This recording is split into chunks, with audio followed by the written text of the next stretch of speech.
Hello guys, welcome again to another video. उम्मीद है आप सब अच्छे से होंगे और अगर आप चाहते हैं कि हम भी अच्छे से रहें तो काइंडली हमारे इस चैनल को अपना बहुत सारा प्यार दीजिएगा ताकि आपके लिए ऐसी वीडियोस आती रहें। तो चलें अब आते हैं पीकी ब्लाइंडर्स के सीज़न 1 के 4th एपिसोड की तरफ। लेकिन अगर किसी भाई साहब या बहन जी ने हमारी इस सीज़न की पिछली वीडियोज़ नहीं देखी तो पहले वो देख लें ताकि कुछ समझ आ सके। इस एपिसोड के स्टार्ट में हम फ्रेडी और एडा को देखते हैं जो एक बोट पे लंदन से वापस आ रहे थे। रास्ते में रुककर फ्रेडी एक शख्स से मिलता है जिसका नाम स्टैनली है। फ्रेडी स्टैनली को 200 पाउंड्स देता है और कहता है कि ये पैसे रशियन एम्बेसी से उसके लिए भेजे गए हैं। जब तक फ्रेडी स्टैनली से बात कर रहा था, एडा बोट पे बैठी उसका इंतज़ार करती है। अगले सीन में हम देखते हैं कि थॉमस का एक आदमी थॉमस को खबर देता है कि फ्रेडी और एडा वापस आ चुके हैं, लेकिन अभी तक ये नहीं पता चल सका कि वो कहाँ रह रहे हैं।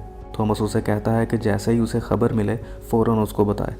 इसके बाद हम देखते हैं कि एक छोटा बच्चा थॉमस के बैटिंग के अड्डे पे आता है ताकि कुछ बेट लगा सके, लेकिन लोगों की नज़रें हटते ही वो एक रूम में जाकर एक दरवाजे के पीछे छुप जाता है। तभी वहाँ आंट पोली आती हैं और उन्हें फील होता है जैसे यहाँ कोई और भी है, लेकिन फिर वो इग्नोर कर देती हैं।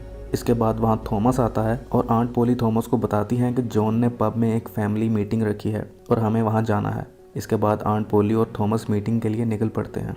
सबके जाने के बाद वो बच्चा घर का दरवाज़ा खोलता है और एली फैमिली के लोगों को अंदर बुला लेता है। उस वक्त वहाँ सिर्फ एक ही शख्स बैठा काम कर रहा था जिसे एली फैमिली के लोग पकड़ लेते हैं और बैटिंग का सारा पैसा वहाँ से ले जाते हैं। दूसरी तरफ पूरी शेल्बी फैमिली मीटिंग कर रही थी जिसमें जॉन सबसे कहता है कि मेरी बीवी के मरने के बाद मेरे बच्चों को माँ की बहुत कमी महसूस होती है, इसलिए मैं शादी करना चाहता हूँ। जॉन कहता है कि मैं लिज़ी से शादी करना चाहता हूँ। ये बात सुनकर सब हंसने लगते हैं क्योंकि लिज़ी एक कैरेक्टरलेस लड़की थी। जॉन सबसे कहता है कि लिज़ी अब पहले जैसी नहीं रही, मेरे प्यार ने उसे बदल दिया है। और जॉन का यह सस्ता सा डायलॉग सुनकर सब और हंसने लगते हैं।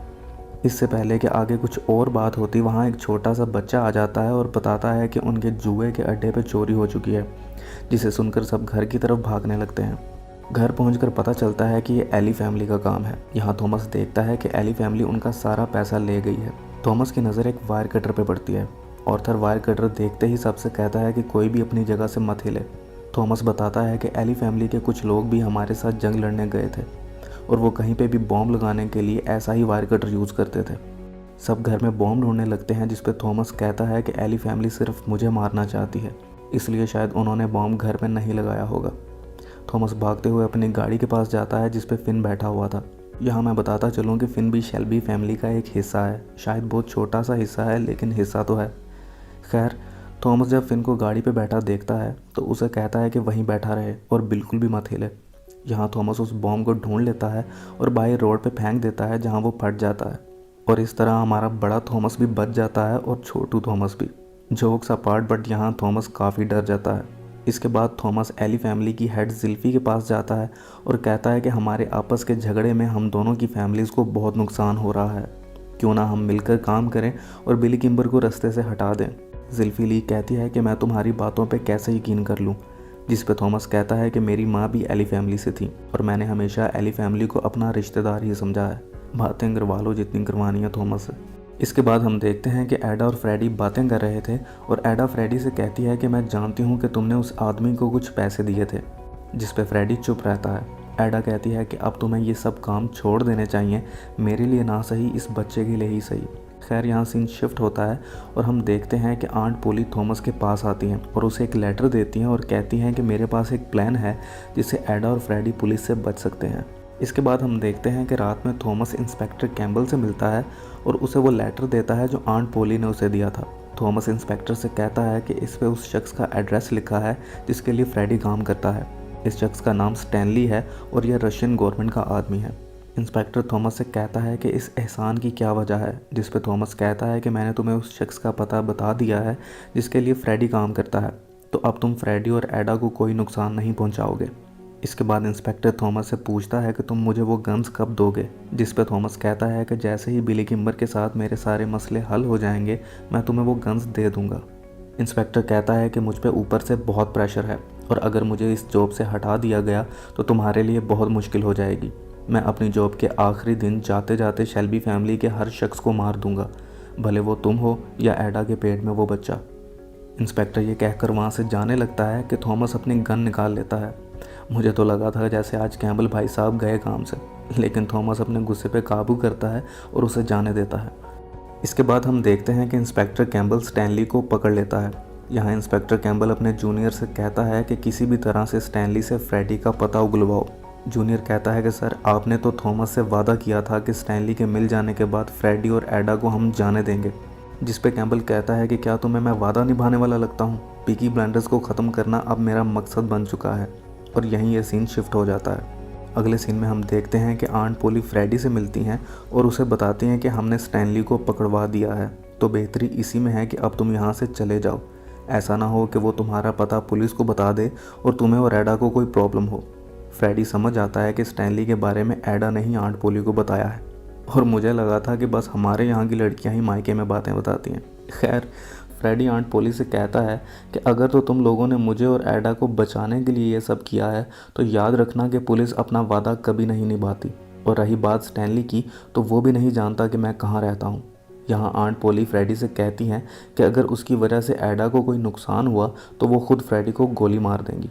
इसके बाद हम देखते हैं कि कैम्बल स्टैनली के सेल में आता है क्योंकि पुलिस की मार की वजह से उसकी मौत हो गई थी।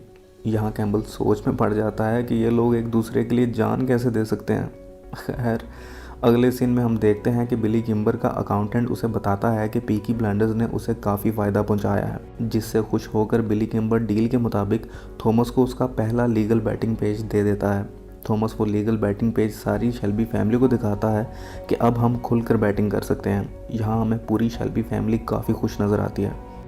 इसके बाद हम देखते हैं कि ऑर्थन गैरिसन पब जाता है, जहां ग्रेस उससे कहती है कि जो विस्की और सिगरेट पीकी ब्लाइंडर्स बेचते हैं उससे आजकल कुछ अजीब सी स्मेल आ रही है। यहाँ ऑर्थर उसे सब बता देता है कि वो अपना सामान कहाँ कहाँ रखते हैं। ग्रेस ये सारी इन्फॉर्मेशन इंस्पेक्टर को बता देती है, जिसकी वजह से उसी रात पुलिस पीकी ब्लाइंडर्स के हर अड्डे की तलाशी लेती है। लेकिन यहाँ पुलिस को सिगरेट और विस्की के अलावा कुछ नहीं मिलता। अगले सीन में हम देखते हैं कि थॉमस ग्रेस से मिलता है और उसे कहता है कि मैंने सुना है तुम आजकल बहुत सवाल कर रही हो, जिससे ग्रेस काफ़ी डर जाती है। यहाँ थॉमस ग्रेस को चर्च ले जाता है और कहता है कि तुमने मुझसे 2 बार झूठ बोला है, जिस पर ग्रेस पूछती है कि कौन से झूठ।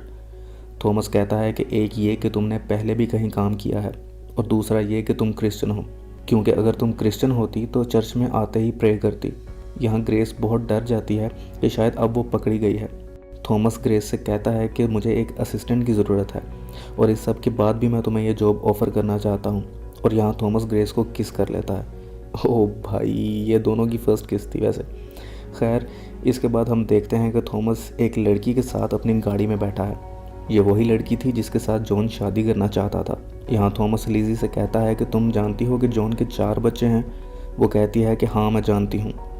थॉमस कहता है कि तुम फिर भी उससे शादी करना चाहती हो। लिज़ी कहती है कि जॉन बहुत अच्छा लड़का है और वो अब जॉन से बहुत प्यार करती है और वो उसे खोना नहीं चाहती। थॉमस लिज़ी से पूछता है कि क्या तुमने अपना पुराना काम छोड़ दिया है, जिस पे लिज़ी हाँ बोलती है। थॉमस लिज़ी को कुछ पैसे देता है और कहता है कि जॉन और तुम्हारी शादी से पहले मैं चाहता हूँ कि तुम मेरे साथ एक बार फिर से एक रात गुजारो। लिज़ी इतने सारे पैसे देखकर थॉमस को हाँ बोल देती है। लिज़ी से हाँ सुनने के बाद थॉमस उससे कहता है कि मुझे बस यही देखना था कि तुम बदल चुकी हो या नहीं, और यहाँ लिज़ी को गाड़ी से उतार कर थॉमस चला जाता है। अगले सीन में ग्रेस इंस्पेक्टर से मिलती है और कहती है कि थॉमस को बेवकूफ़ बनाना आसान नहीं, क्योंकि वो हर काम बहुत सोच समझ के करता है। ग्रेस बताती है कि अब थॉमस ने उसे अपना असिस्टेंट बना लिया है। यहाँ इंस्पेक्टर कैम्बल ग्रेस से कहता है कि मैं जानता हूँ थॉमस तुम्हें पसंद करने लगा है, लेकिन तुम ये बात कभी मत भूलना कि तुम यहाँ क्यों आई थी। यहाँ सीन शिफ्ट होता है और हम देखते हैं कि थॉमस जॉन को बताता है कि आज उसने लिज़ी का टेस्ट लिया था, जिसमें वो फेल हो गई, लेकिन फिर भी अगर जॉन उससे शादी करना चाहता है तो थॉमस उसे नहीं रोकेगा। थॉमस उसे एक बार फिर से कहता है कि ये याद रखना कि उसने मुझे हाँ बोला था। इसके बाद थॉमस पब जाता है, जहाँ उसे ग्रेस मिलती है। थॉमस ग्रेस से कहता है कि कल हमारा एक फैमिली फंक्शन है और मैं चाहता हूँ कि तुम एडा को वहाँ लेकर आओ। अगले सीन में थॉमस घर जाता है और उसे अपने रूम में से कुछ आवाज़ आती है। थॉमस अपनी गन निकाल लेता है और रूम का दरवाज़ा खोलता है। रूम में जॉन थॉमस के पाइप से अफीम पी रहा था। यहाँ थॉमस महसूस करता है कि जॉन काफ़ी परेशान है। जॉन थॉमस से कहता है कि वो वाकई लिज़ी को पसंद करने लगा था, लेकिन अब उसे उसकी सच्चाई पता चल गई है। यहाँ थॉमस जॉन को संभालता है और उसे कहता है कि सुबह अच्छे से तैयार हो जाना, सुबह हम एली फैमिली से दुश्मनी ख़त्म करने वाले हैं। सुबह सब मिलकर एली फैमिली के पास जाने लगते हैं कि थॉमस सबसे कहता है कि आज हम गन्स के साथ नहीं फूलों के साथ जाएंगे क्योंकि आज जॉन की शादी है। ये सुनते ही जॉन के रंग उड़ जाते हैं और वो शादी के लिए मना कर देता है।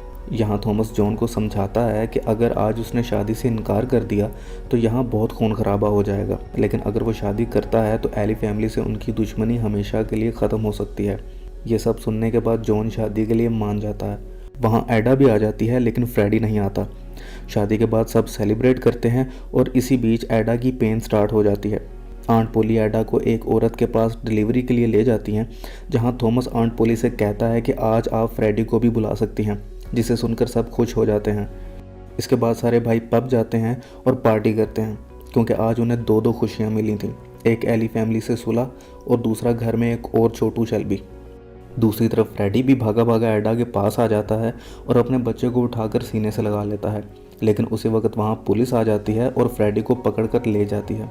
यहाँ सबको यही लगता है कि थॉमस ने ही पुलिस को बुलाया होगा। आंट पोली थॉमस के पास आती हैं और उस पर बहुत गुस्सा करती हैं और बुरा भला कहती हैं। और गाइस यहीं ये एपिसोड ख़त्म हो जाता है। तो ये था पीकी ब्लाइंडर्स के सीज़न 1 का 4th एपिसोड। इसी तरह की और भी वीडियोस देखने के लिए हमारे चैनल को सब्सक्राइब कीजिए। आपको उस बेचारे फ्रेडी की कसम। मिलते हैं अगली वीडियो में।